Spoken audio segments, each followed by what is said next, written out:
Meus queridos irmãos, minhas queridas irmãs, Carlos Drummond de Andrade, poeta modernista, tão cultuado na literatura, em um momento de profunda tristeza e de fadiga, escreveu talvez o mais conhecido de todos os seus poemas.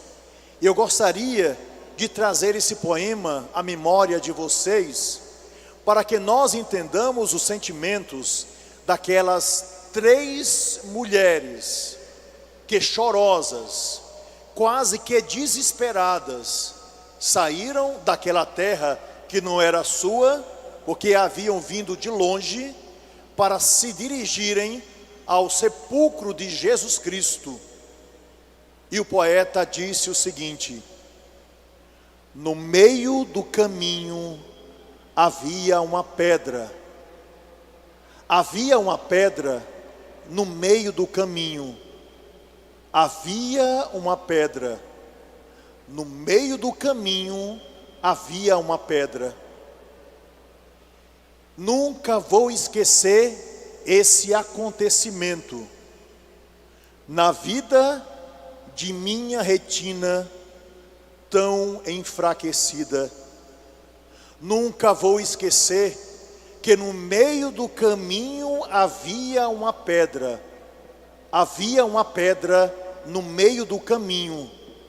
No meio do caminho havia uma pedra. 3 mulheres caminhavam, não estavam silenciosas. Havia um grito de desespero no coração daquelas 3 criaturas. Seus nomes nós sabemos: Maria Madalena, quem mais foi perdoado, mais ama. E aquela mulher tinha muitos motivos para chorar, porque dos perdões ela recebeu todos.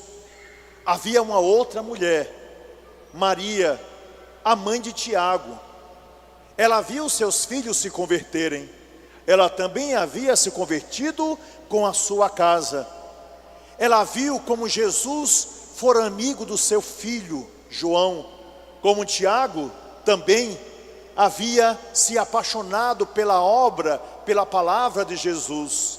Ela também tinha muitos motivos para chorar por aquele que havia transformado a vida de sua família. Havia uma terceira mulher misteriosa, chamada Salomé. Ela representava de algum modo as mulheres de todo o mundo, todas aquelas que haviam chorado ao verem Jesus receber cusparada ao longo do caminho, socos, chicoteado ele foi. E aquela mulher, de algum modo, representa as lágrimas de todas as mães que choram por seus filhos, de todas as mães que perderam seus filhos, de todas as mães que no desespero de uma noite que nunca passa, lança lágrimas para fora, em forma de prece, pedindo por aqueles que elas mesmas geraram. 3 mulheres se dirigem silenciosas e ao mesmo tempo, por meio de um grito interno, não perderam o caminho certo, que era ungir o corpo de Jesus. Mas meus irmãos e minhas irmãs, por que é que essas mulheres estão indo em direção ao sepulcro? Por um motivo muito simples: na cabeça dessas mulheres, ele havia morrido para sempre. No coração dessas mulheres, aquela história bonita do passado, aquilo que elas haviam percebido, aquele a quem elas haviam servido, a beleza de uma história que elas imaginavam que fosse para sempre, havia acabado ali. E havia apenas um sepulcro, um corpo que elas imaginavam que estava apodrecendo. Porém, pela caridade judaica, essas mulheres resolveram fazer o último ato de caridade para com um defunto chamado Jesus. Elas compram mirra, e lembrem-se que no nascimento de Jesus, lá atrás, 33 anos antes, a mirra já fora dada por um dos reis magos para recordar que um dia Jesus seria ungido. Elas partem. A beleza e o cheiro daquele perfume, certamente imaginavam ela, não teria comparação com o cheiro do sangue, que se misturaria com o cheiro de carne e putrefação, mas mesmo assim elas foram. O Evangelho nos diz que é um tempo entre a noite e o dia. É a madrugada que vai sendo vencida e o sol começa a despertar.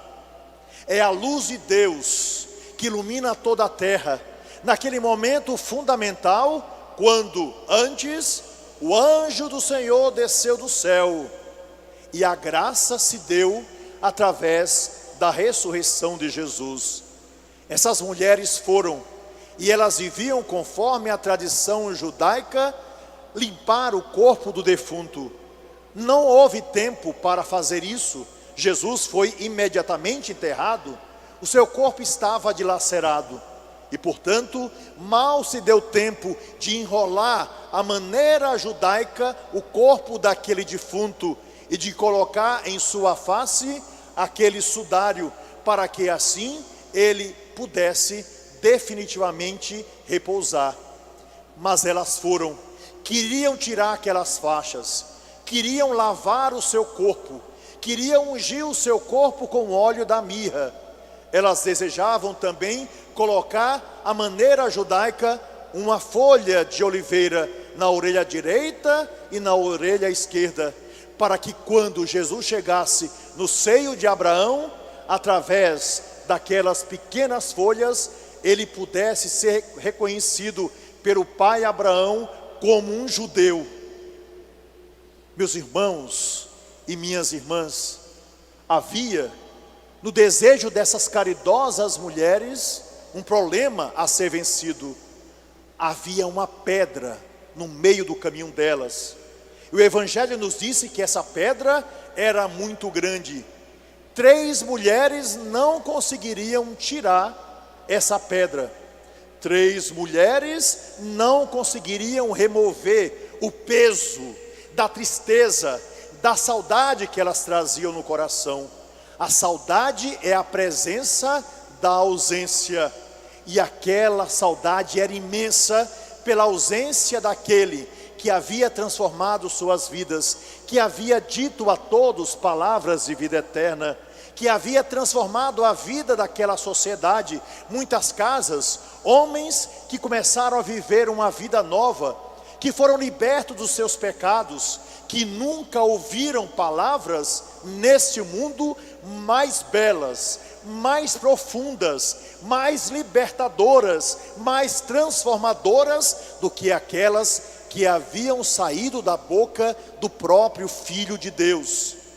Porém, no silêncio dessa caminhada, eu não tenho dúvida que aquelas mulheres foram capazes de ouvir dentro do seu cérebro a risada de Anás e Caifás, que agora, celebrando a Páscoa, tomando o vinho, diziam: nós nos livramos daquele que podia tirar o nosso poder. Ao mesmo tempo, elas podiam ouvir no silêncio do coração as risadas de Herodes, que dizia: ele está morto, agora ele não vai mais tirar o meu ter. E assim, elas também podiam ouvir o silêncio que agora Pôncio Pilatos impôs a si mesmo, porque escondido ele sabia que havia julgado um homem que era justo, que era verdadeiramente o rei dos judeus.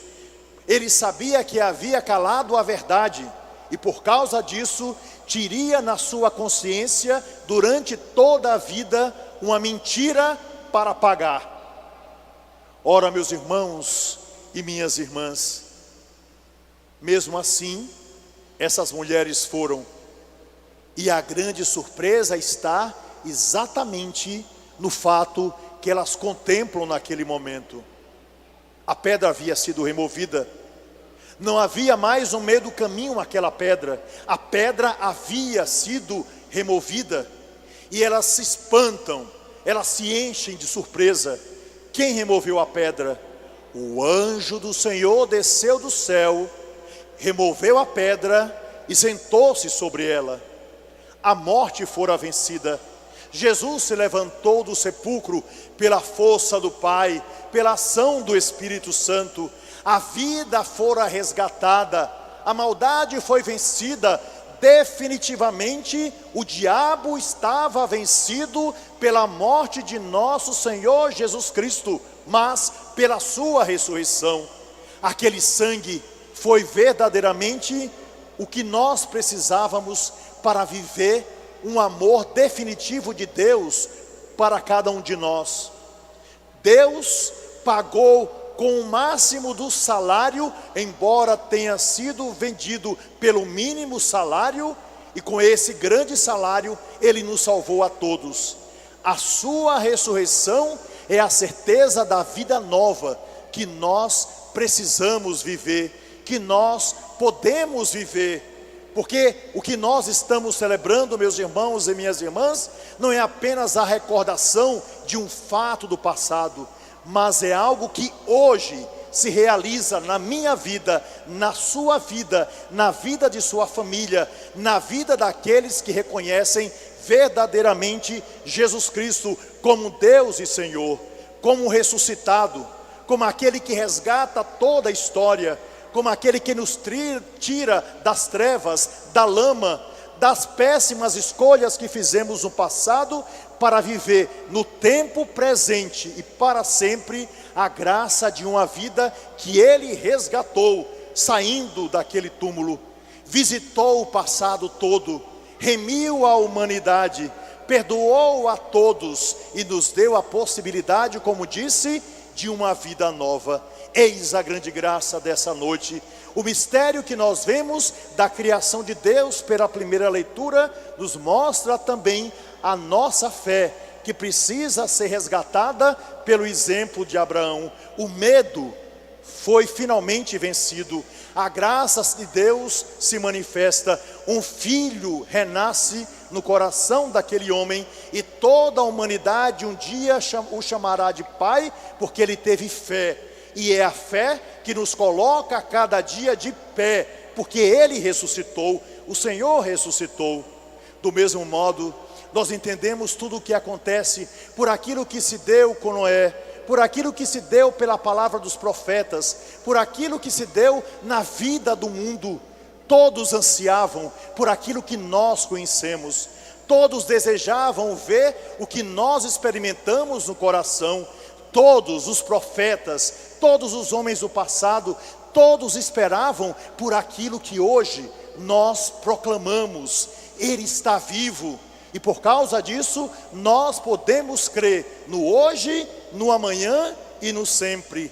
Ele está vivo, e é verdade, quando observamos a sua vida, entendemos perfeitamente a nossa. Morre a semente enterrada, mesmo no silêncio arrebenta vida nova. E é essa beleza, que enterrada floriu, e é dessa árvore, desse tronco, cuidado pelo Pai, que é o agricultor, que nós estamos ligados. É nele, é em sua vida, em sua ressurreição, nessa alegria, nessa possibilidade de uma vida nova, de um novo tempo. Meus irmãos e minhas irmãs, que essa noite cerque a nossa existência de uma alegria renovada. Que essa noite nos faça deixar no passado aquilo que já não nos serve. Essa lembrança já não faz parte da nossa vida. E que a certeza dessa ressurreição nos leve também ao coração de uma quarta mulher que não estava junto às três. E é estranho perceber, talvez por parte de alguns do seu tempo, porque a Virgem Maria não estava ali. Cabia à mãe sepultar o corpo do seu marido. Cabia à mãe sepultar e chorar com todas as lágrimas, em um luto que seria eterno, o corpo do seu filho. cabia a uma mãe ungir o corpo daqueles que ela mesma gerou. Cabia a uma mãe judia colocar na orelha do seu esposo, dos seus filhos, um pedaço daquilo que seria a árvore da vida. A beleza que se dá quando, tirando do ramo de oliveira, recordando o óleo que ilumina a casa, que lança-se sobre as testas dos sacerdotes e que salva todos aqueles que se abrem para uma vida nova, caberia a ela colocar essa folha na orelha de Jesus. Porque ela não está lá, porque ela não foi. Seria por acaso, devido às dores que sofreu quando viu seu filho preso na cruz? Seria por acaso porque não tinham mais condições de viver a história que ela assumiu quando disse: faça-se em mim segundo a tua palavra? Não, não é a resposta.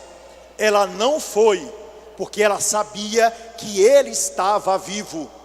Ela não foi porque ela não iria procurar em um sepulcro aquele que ela sabia que estava ressuscitado.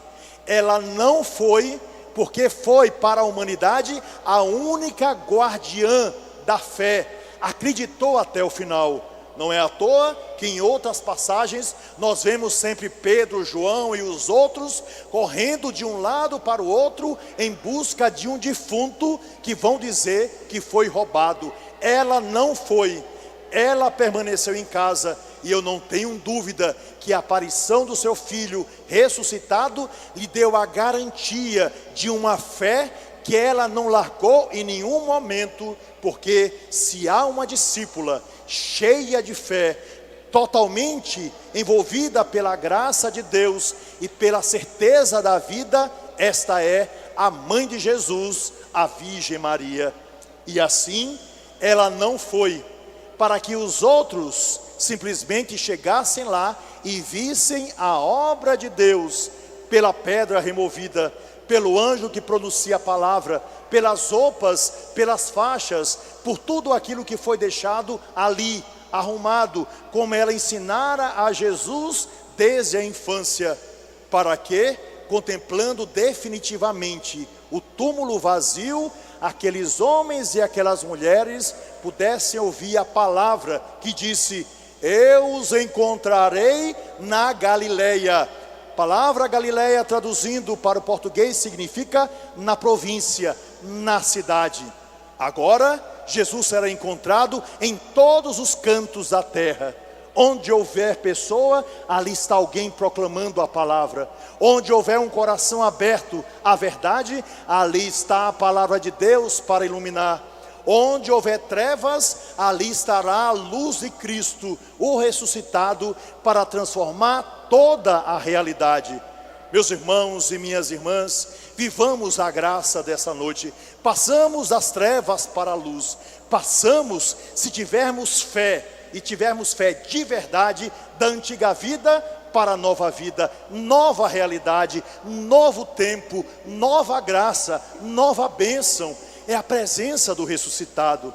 Que cada um de nós viva a beleza dessa noite, viva na beleza dessa noite, e proclame em todos os cantos, na Galileia, na província, pela cidade: Ele ressuscitou, eu sei, Ele ressuscitou, transformou a minha vida, Ele verdadeiramente está vivo, e por causa disso, eu creio no agora, eu creio no amanhã. E meus irmãos, só para recordar, a proclamação que precisamos fazer para todas as pessoas desse novo tempo, eu gostaria de concluir com uma história que nos fala exatamente sobre isso, e que nos diz o seguinte: um homem havia saído de São Paulo e veio trabalhar aqui em Fortaleza, na construção de um grande prédio. Chegando aqui, no meio da construção houve um incidente, e ele caiu de um andaime. e quebrou as duas pernas, os dois braços e ainda deu um jeito no pescoço. Resultado, foi imobilizado, levado ao hospital e agora estava cheio de gessos nas pernas, nos braços e com um colete, e não podia senão ficar deitado olhando para cima. Ali no hospital onde ele estava, havia um homem que ele não pôde enxergar, porque estava à sua frente, e como ele já chegou deitado e não podia se levantar, ele nunca pôde ver o rosto desse homem. Mas esse homem estava lá, porque esse homem tinha uma cardiopatia muito grande, seu coração estava cada vez mais enfraquecido, e ele era apenas o seu companheiro de quarto. Pois bem, o homem que tinha um problema no coração estava deitado numa cama ao lado de uma janela. E como aquele homem não podia se levantar, só podia olhar para o teto, começou a conversar com aquele senhor, e eles começaram a travar uma amizade.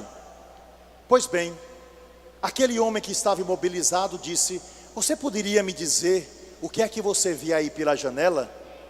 E aquele homem começou a relatar o que ele estava vendo.